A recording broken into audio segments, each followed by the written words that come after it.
Props. Ang property po na ipapakita ko sa inyo ngayon ay isang farm lot na matatagpuan natin dito sa bayan ng Magdalena, Laguna. Bali ang property na ito ay mayroong magiging dalawang daanan nito. So dito, ayan mga kaprops, yan lang po ang kalsada. So pag gusto mong dito dumaan, magpapagawa po dyan ng tulay. Ayan, tulay lang po na maliit para makapasok ang yung sasakyan dito sa loob ng property. Tapos ang property na i-offer ko, yan, ito lang mga kaprops. So tara, puntahan natin ang loob. Tapos mamaya ipapakita ko rin sa inyo yung isa pang option na daanan kasi magiging dikit po ito sa barangay road. So dito daanan din po itong pinanggalingan natin, yan. Daanan din po yan. Tapos dito, mamaya doon sa bandang dulo nitong video ipapakita ko sa inyo yung isa pang daanan na barangay road na talaga siya. So dito napakaraming mga tanim na saging. Tapos marami din itong mga tanim mga kaprops na mga niyog. Tapos may mga rambutan. So makikita nyo naman po sa dadaanan natin.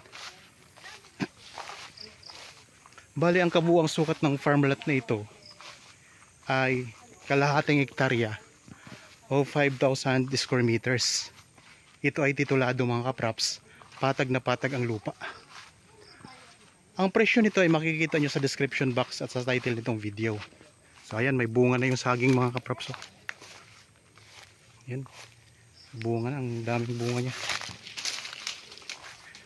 Meron itong mga katabing mga property na rin na for development na rin po mga kaprops kasi may nakabili na rin po na taga ibang lugar. Ayan, patag ang lupa. Tapos ayan po ang mga tanim mga kaprops. Ang bababa pa ng mga puno ng niyog dito.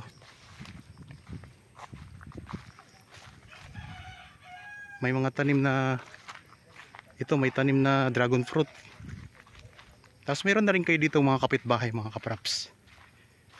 Yan, mayroong sampalok. Meron na siyang meron na itong bakod na barbed wire. So ito yung sampalok mga kaprops. Yan, kapitbahay po ninyo. Tapos may bakod na barbed wire.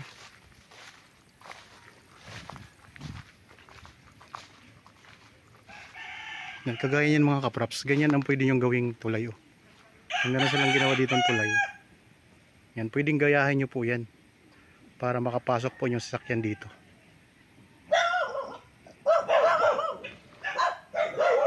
Okay, tuloy natin. So dito maraming mga saging.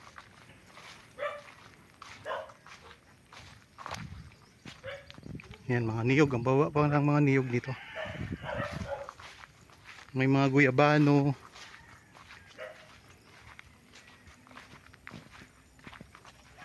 Dito sa may harapan banda, marami po ditong mga iba't ibang uri ng tanim mga kaprops.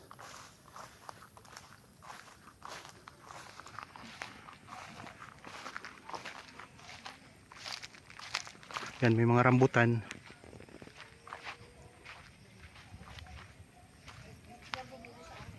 So hanggang dyan ang boundary mga kaprops, so yung barbed wire na yan na bakod. Tapos tingnan nyo naman mga kaprops, may nakakapasok na sasakyan dito sa loob ng property. Yan. May mga santol, may mga kalamansi, dalanghita, tapos ito, rambutan, santol. Itong ibunga na yung santol.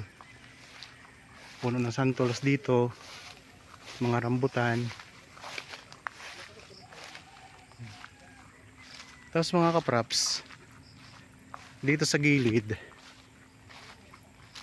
yan, meron na rin itong barbed wire dito na bakod.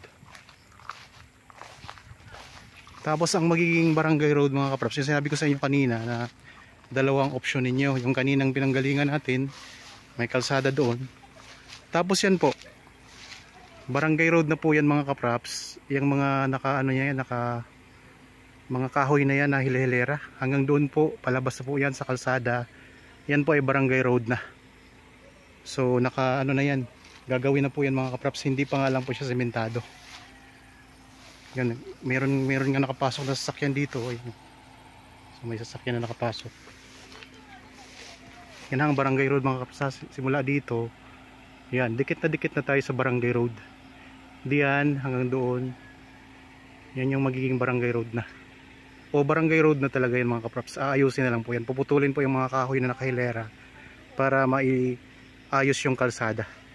Tapos ito yung property. Ito yung katabi pala ng property natin. Tapos ito yung property mga kapraps. Ito yung bakod. Yan, may bakod na yan. So nakita nyo naman kanina sa dulo na meron ding bakod na barbed wire na. Ito may suha na tanim din dito. Tapos puntahan natin yung corner dito ng property. Bali isang property lang kasi mga kapraps. Nandiyan na yung kalsada na sementado din. So isang property lang ang tatawiran. Ang ano po, ang lupa may mga ano na rin, mga carabao grass na rin na tanim.